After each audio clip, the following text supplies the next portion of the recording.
Now, Mark Langley's horsemanship training techniques are often in complete contrast to what other trainers are teaching, and for very good reason. But what do you do when you want to take your horse to another trainer? This session is all about the conflict. Hello, welcome to Mark Langley's Horsemanship Podcast, a podcast helping people to understand their horses better, to provide solutions in a calm, connected way. I'm Jenny Langley. And I'm Mark Langley.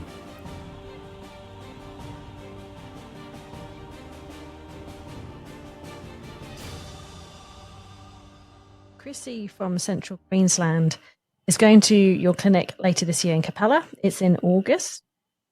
Now, she's got the chance to take her off-the-track thoroughbred to a few other clinics in between now and then, and she'd like to. It's great exposure for him, but she doesn't want to introduce any training that she doesn't intend to continue. Now that she's seen some of your videos on their membership, she's realised that she wants to move away from some horsemanship methods. For example, she really doesn't want to chase her horse around in a circle with a flag. But she's wondering, does it actually matter if she goes to a clinic and there is that kind of an exercise, if it's just for a weekend, or should she be avoiding those exercises? It's funny, I get that question actually at clinics quite a lot, and also regarding people, and this would be the same situation. I get people who go to their weekly trainers, and their weekly trainers are teaching the opposite of what I'm trying to sort of help their horse with. At the end of the day, it's a personal thing. I try and give people a filter. I don't like saying to people, don't go to other trainers, because I think it's really important that people go and see and learn and figure out for themselves why to do and not to do things, okay? I don't like this, tribe idea that I follow this person and I listen to everything they say. I think that's why people have gone a bit tunnel vision and they pigeonhole themselves a bit. So I really think it's important that people explore and learn off other people. But if that information is conflicting with them, but most importantly, causing their horse to struggle and go backwards, they have to be the one that says, there's certain things I'm going to do and there's certain things that I'm not going to do, okay? So there's some people who do my clinics, and this might make more sense. They do other clinics with other people. They just choose to do the lessons or like the tasks and the certain things with that clinician, but there's other things they won't do with them. So they might go and do a written obstacle course with the clinician, but they're not doing the groundwork phase because they really find that type of clinician's too drivey, too pushy, and not directing a horse's thoughts, and it's been worrying their horse because their horse has previously been chased or whatever and has a bit of a paranoia to that. So for them, it's not working for their horse. So they choose the things that trainer does that suits their horse without making it go backwards in them, and they'll choose to do those things. There are clinicians who will make you do it their way, and they will take your horse and do exactly what you don't want them to do with it. If that was the type of clinician, then I wouldn't go to them, because it's your horse and you can say no. If someone comes to my clinic and they don't want me to do something with their horse, I have to respect their wishes and their horse and go, I'm okay with that. How can I work in with you and what you're doing with your horse? The only time I won't be okay with it, if it's what they're doing with their horse I can see is directly affecting their horse's mental welfare and physical welfare. And I will just say, I disagree. I would do it like this, but if you don't want me to do it, I won't do it. But I still will try and give them an option that I think is right for their horse.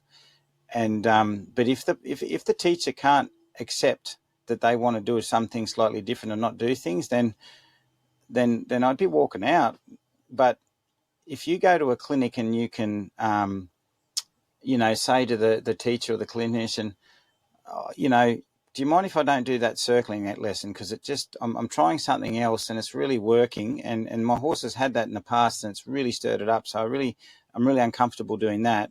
But, is there a leading lesson I can do or something that, can help me out or do something, or, and there have been people that I've met at my clinics that have commandeered other clinics through doing the things that they want to do with their horse, but avoiding the ones that aren't quite right for their horse.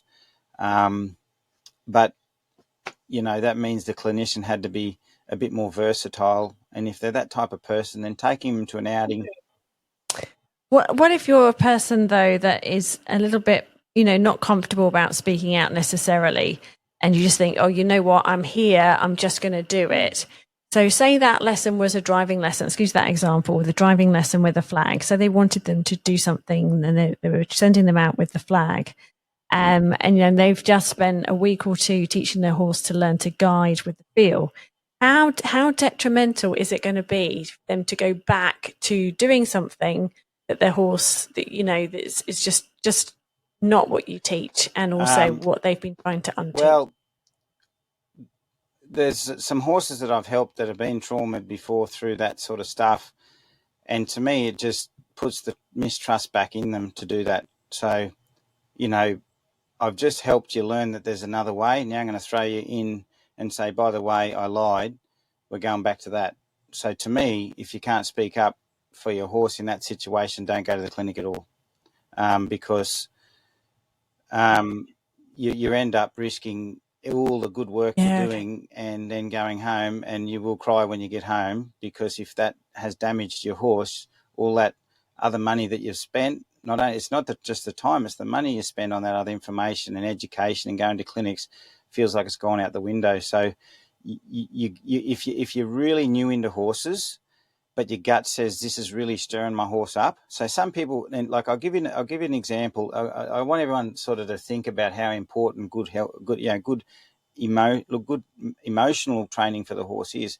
There's a lady that I know, and there was an older horse. Well, he was older by then, and she's followed horsemanship for quite a while, and everyone was doing it. And who was she to question what everyone else was doing and telling her to do? So obviously her peers and the clinician and the friends kind of all in the same thing, doing the same thing. So any support was based on do it this way, okay? And this horse, when I met the horse, was really hard, really shut down, just locked up. Mine was kind of like, I've had enough. And he's already got a bit of age on him, and she'd had him all her life sort of thing. And she said to me, she goes, this is making sense, and I can see how this is going to really help him, because I can already see him starting to soften and actually start to, go, oh, there is hope. I can actually come out of my shell. And she said, you know what? I feel really bad, because there was a lot of things that I was doing, and I also allowed the clinician to do, that kind of felt wrong in the gut. I didn't feel right, but I thought I was wrong, and I thought, who am I? As I said, who am I to question? And then she's kind of a pretty tough lady, so not tough as in tough on the horses, but she's resilient. She can step into life and get jobs done and that. But inside, she's a really soft person, and she really loves her horses. And not long after that, the horse had some vet issues that couldn't be worked anymore, and that was him. That was, and then I think he had to be put down because of other issues inside him, which weren't related to the training. But I don't know how that made her feel, but I think I do. She was really upset about the fact that an opportunity for me came along to help that horse, and it was too late. And so, now on her other horses, there's a fresh start and an opportunity to do things differently. But the story that I've heard so many times is everyone was telling me to do it. The trainer was telling me to do it. It didn't feel right in the gut, but I didn't have an alternative. So I want everyone to think about that if something doesn't feel right in the gut, and I say that to people at my clinics, if this doesn't feel right with your horse in the gut, what I'm doing with it, please come and see me and talk to me about it.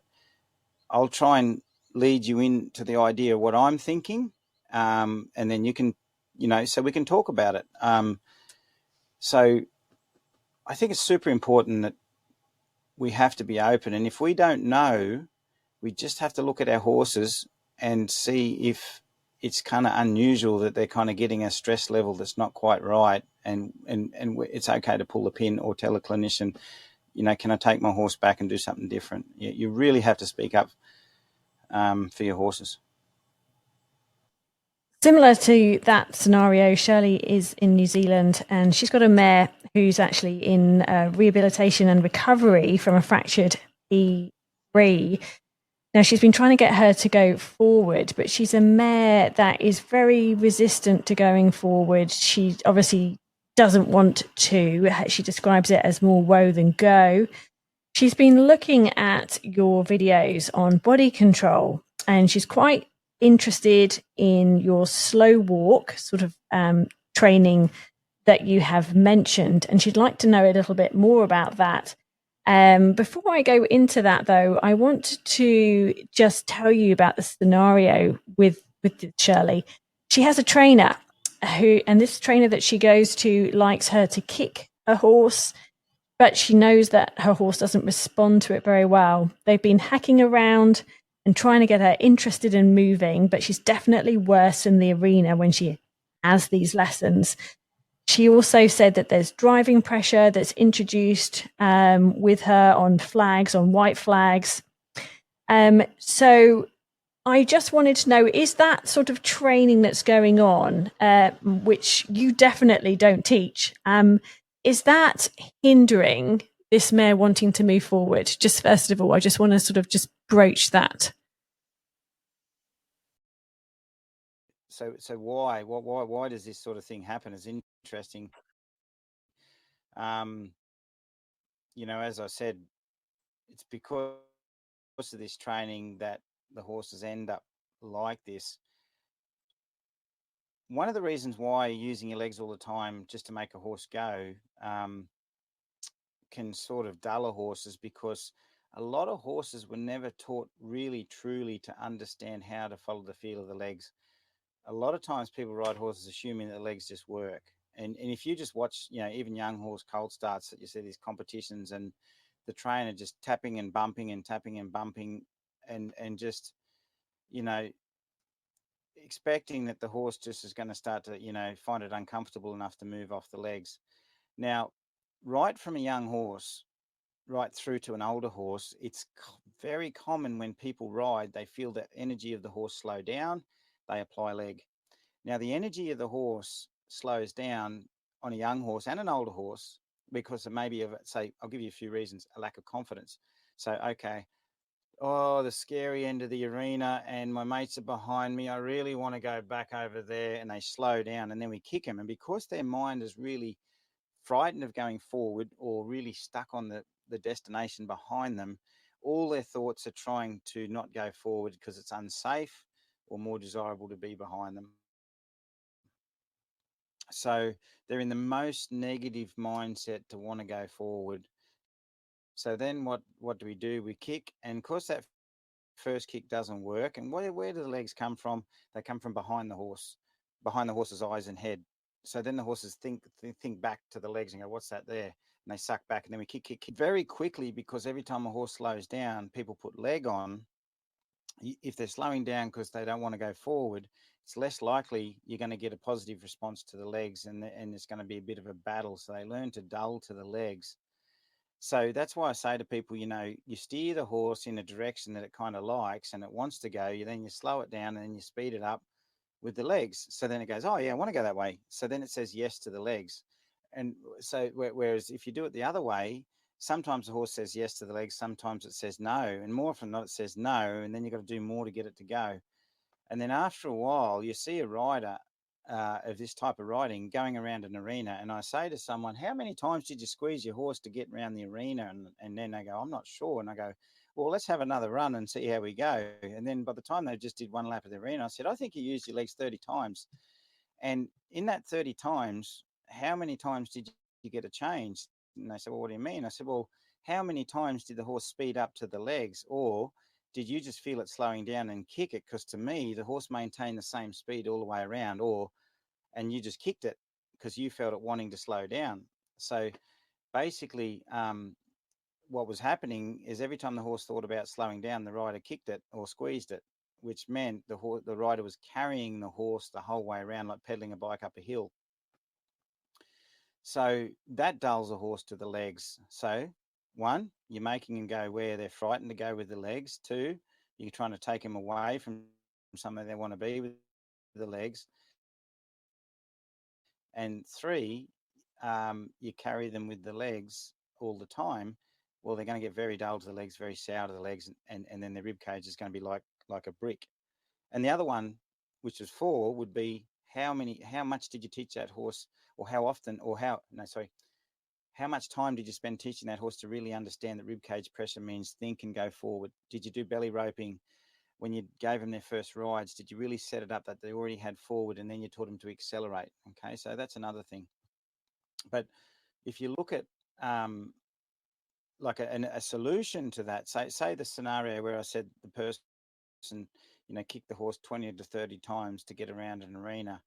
So the best thing you can do is allow your horse to find the walk instead of sort of, keeping it going. Allow them to drop out of the trot into the walk and then say walking's not available, and then the horse finds the trot again. And this gives the horse the responsibility to stay in the trot. Whereas if you're kicking the horse every time you feel it slow down, the two things that are a problem is, 1, you're not giving the horse responsibility, and 2, there's no room to speed up. So by not allowing the horse to drop back, then the legs aren't accelerating, they're maintaining, and that's how you dull the horses very quickly. Because the idea, like, if it takes you 20 or 30 squeezes or kicks to get around an arena, technically, if you've got perpetual motion, you squeeze the horse once and it stays in that, gait or speed until you ask otherwise. You shouldn't have to keep kicking. So as far as I'm concerned, to get around the arena, it should only take 1 squeeze.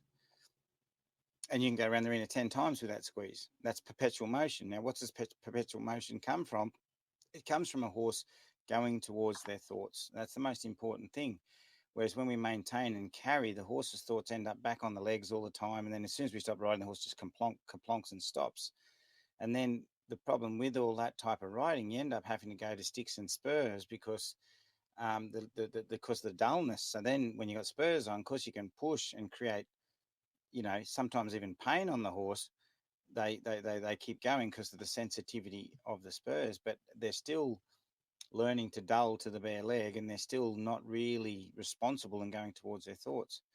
So, there's so many things that we do and the reason why I call it Flintstone riding, like if anyone, I don't know if the Flintstones are still on television, but Fred and Wilma Flintstone, how did they drive their car?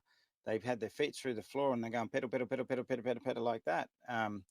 It's a bit like driving a car and trying to save fuel and cutting a hole in the floor and just pedaling it, down the road. You may as well walk or jog because it's going to take less effort. So a horse is designed to carry us without having to carry it with our legs all the time. So when people want you to ride leg, the chance of dulling the horse is a lot higher. Legs are to do important things and for acceleration. And as I say, when the horse has got a strong thought and a strong negative thought, that's the time we tend to be told or want to put legs on, but that's the time maybe we should use the rein and say, let go of that thought.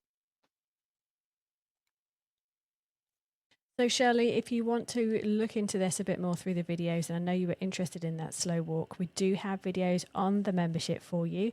I'll put these links in the membership group. But look for the video, Getting for Better Forward in a Slow Moving Horse, following Brenda's Morgan, part 1, creating a slow, soft walk, teaching Gracie to walk very slowly, and we do have a dedicated Q&A session on how to help slow, unmotivated horses.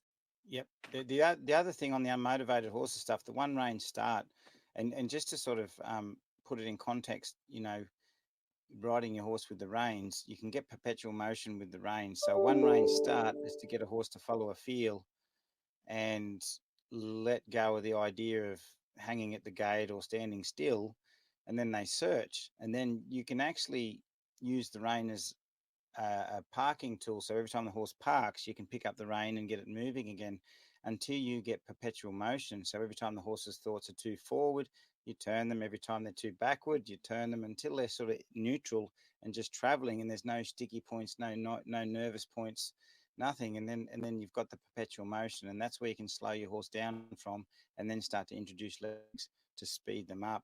And sometimes, like, it's just to make it you feel a bit better about the whole process is there's a lady that contacted me who had a bolting standard bred who wouldn't move, but then when he panicked, he'd just bolt, and she couldn't kind of contain him. She did a one range start, I think, for about, I think, I thought it was 3 weeks, but it might have been 3 months. She just did the one range, steer him until he could steer everywhere. Now what she's got, and it took a while. It was 3 months of just come on, mate. But he was obviously had some real past trauma and lack of understanding of the reins. But in that 3 months, now she's got a horse that travels, he steers and he backs, and he's got nice forward, but he hasn't run off with her at all for the last 3 months. And now after that, he's not running off anymore. So it fixed a whole bunch of things, but it did take some time to get the perpetual motion because he was so stuck and shut down. And I've used this technique on race horses that have stopped jumping out of the barriers and completely shut down. These were rescue race horses, obviously been taken off the track, but they wouldn't move at all. They just, I'm sure people would have flogged and tried everything to get them to go. And just picking up a rein, getting them to search and find their balance until they got flow really, really helped them. So it's worth sticking to. And the first week can sometimes feel like, oh, am I making any progress? But it'll start to improve as the horse gets that flow and desire. And by the time you do get to using the legs, you got really good steering. Whereas if you just kick him, you might still have a horse that's still really bracing the reins. And like that standard bred I was talking about, when it gets a fright, it still runs off because there's so much brace in the horse that they can't follow the reins when you do want them to. So it's you're fixing a whole bunch of things and you're getting a better accelerator in the long run. So just put one main start in the search bar in the membership, and you'll get those videos that Mark was about there. Last question for today from Deb from New Zealand. Do you have any suggestions on how to stop a pony from chasing the dog? There are some horses that, like cattle, like when cows have got calves, sometimes you don't bring your dogs in with your cows because that's when they really hunt the dogs, and you kind of avoid it. And horses start to get the idea that they can hunt certain things like your dog. One, you have to have a controllable dog that just doesn't interfere and get in the horse's space and around its food all the time, willy-nilly with thoughtfulness. So I'd say educate your dog for a while so you can control your dog, because it's a little unfair when your dog runs out, maybe runs through the horses willy-nilly and gets into their herd space and may not be chasing but somehow presents a threat to the horses. So and then when you got your dog with you, basically, or somewhere near you, you teach your horse to let go of that thought when your dog's close by. Okay, obviously, if the horse is going to run over you to get the dog, then the horse has a general lack of awareness and has a little bit too much of a strong idea that it can go towards its strong, angry thoughts whenever it wants, or defensive thoughts. So basically, it shows the measure of your horse if the dog's near you and it's going to attack you and the dog. Okay, so basically, I would sort of say, I would, and the other thing I'd do is if I had, as I said, obviously like I said, you have control of your dog, but I would actually do my education work on the halter with the horse, with the dog around, as long as that dog's not running silly, barking and nipping and being a menace. If the horse, and then I'd sort of, just lead the horse, have the dog there. And every time the horse has a hard thought towards the dog, I'd do something to say, let go of that. So I'd make education around the dog something that we do quite a lot till the horse starts to get used to being around the dog and not having strong thoughts towards the dog, until one day they start to kind of sniff and actually talk to each other and go, hey, we're not enemies, mate. Let's become friends. I've done this with feed, horses that are super aggressive around food and they get hyper focused on the food. I've treated it as a leading lesson around food until I can lead them to the food really softly and there's no hard thoughts. So educate your horse with a dog in the vicinity.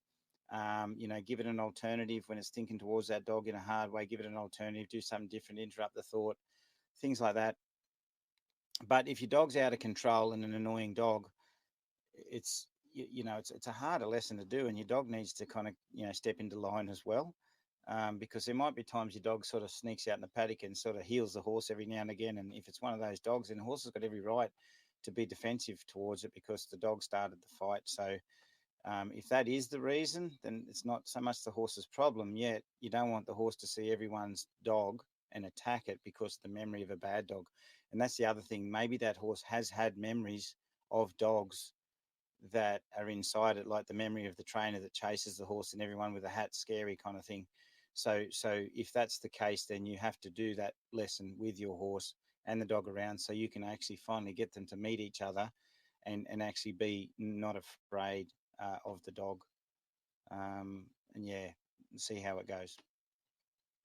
Fantastic. Thanks for giving all those strategies, Mark. There's been a lot in this session. I hope you've enjoyed listening to us today. We'll be back with more answers for horses to help them have a positive education next week. See you then. Thanks, Jenny. Thanks, everybody.